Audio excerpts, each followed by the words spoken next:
Well, and that was just one of the proof of concepts. Basically the federal policy producer, you can take an idea, you can take data points, you can take a problem, and it designs it on these guardrails that is designed for what's best for the American people, what makes the most sense, taking parties completely out of it.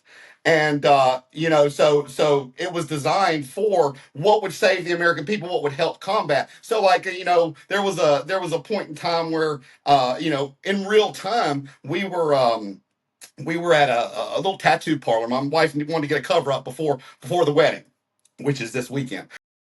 And Oh, thank you're you. getting married this weekend? Yes, Oh, and congratulations. thanks, man. We've been planning it for a year. Anyway, she booked with this girl that was supposed to be really good with vines and stuff to do this cover up. And the girl had a foreign accent. And my wife starts talking to her. She's like, "Where are you from?" The girl's like, "Venezuela." And that's back when Venezuela was all over the news. I'm like, "Wow, your country's in the news."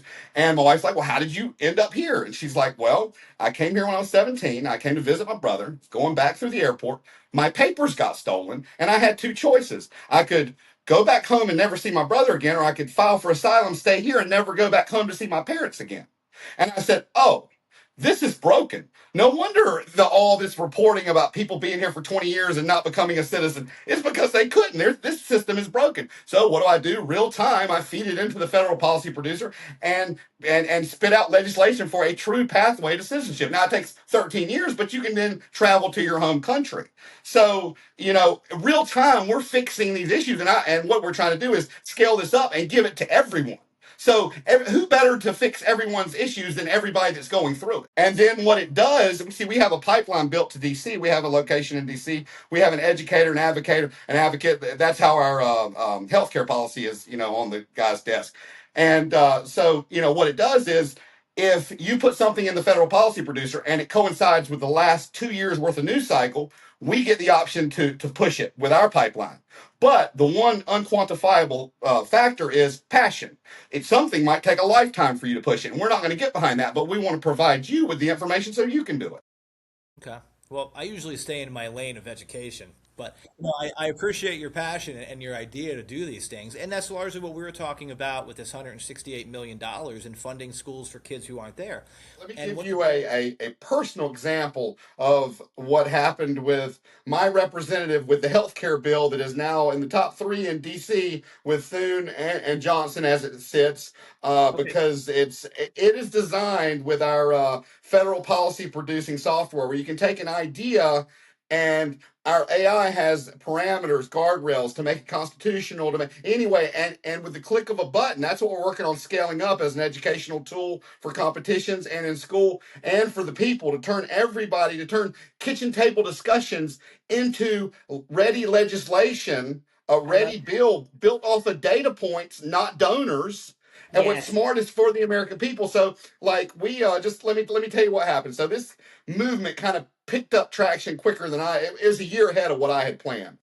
So we started with a series called Fixing America podcast, where we had one of America's thought leaders on. To what we were supposed to do was theoretically talk about fixing some of today's biggest issues on how to theoretically fix them.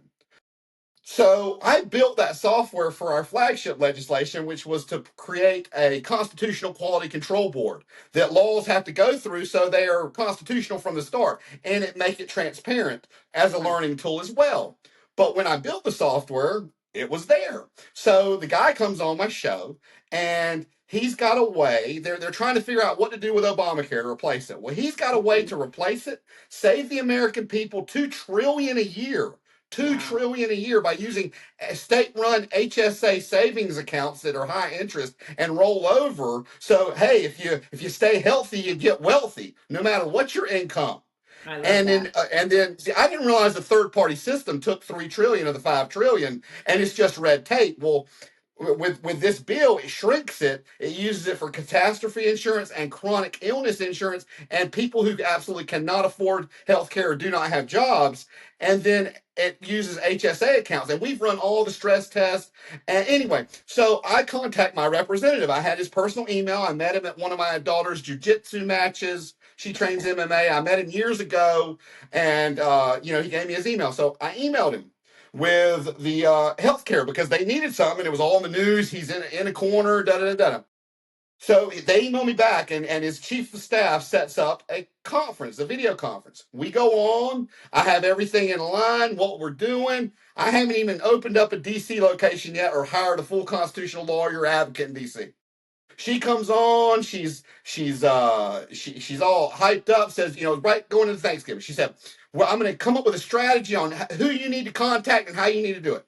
After Thanksgiving, she contacts me and says, "Sorry, it's not in Washington format. There's nothing I back on it." When the country was founded, and George Washington or whoever, they would leave the farm to go to Washington and make the country a better place. And then they went back to the farm. Nobody wants to go back because they get to live like a rock star. And as far as the media, the media, I didn't realize that people who record clips for the media, they farm out and cut those clips depending on which way they want to spin. The media wants to spin it, so they don't report the whole story. They report to their agenda. And as you said on the political discourse and the civil discourse, not even political, just civil discourse without breaking down into cursing, or we got families that won't even have Thanksgiving or Christmas together because of who's being voted for who. That's a shame. Why can't we say we agree to disagree? I mean, that's why our program with the American Institute for Civic Leadership, we're working with Louisiana educators right now, and they are aligning it fully, just doing a little bit of editing the high school and the middle school so they can use it as supplemental programs into their curriculum because it aligns perfectly until we can get full adoption in the parishes. But what we've done in the curriculum is we have introduced civil discourse and debate. So starting in middle school, one side gets given, and the hot topics are saved for high school once they've been trained in debate. But starting in middle school, one side gets given a historical topic, the conservative side, the originalist side. The other gets given the living document side. They debate it without cursing. The teacher acts as a coach to keep things civil. And then we see in middle school what resonates best, the living constitution, the originalist, and they can start to make informed decisions and learn how to debate again. Our politicians have lost it. Look what happens when we see what's going on in the Capitol, where they break down cursing and calling each other names and eyelashes and this and that. It's crazy. Yes, it is. Absolutely crazy. Yeah, we definitely didn't send them up there for that, for sure.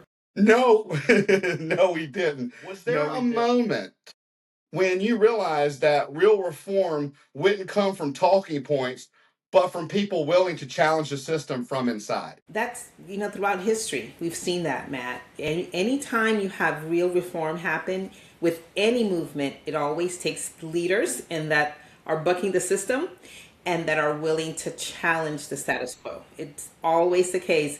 Our country was founded by such leaders, right? That they decide to buck the system. Yes. They put their own lives on the line because they believe so strongly in democracy. And so every single time that we've had any reform in this country, it's been from leadership. It only takes a few people and then it starts swelling because oftentimes we just need a few people with courage to put their necks out there, and then everyone else is going to be like, yep, I'm really for that as well. Absolutely.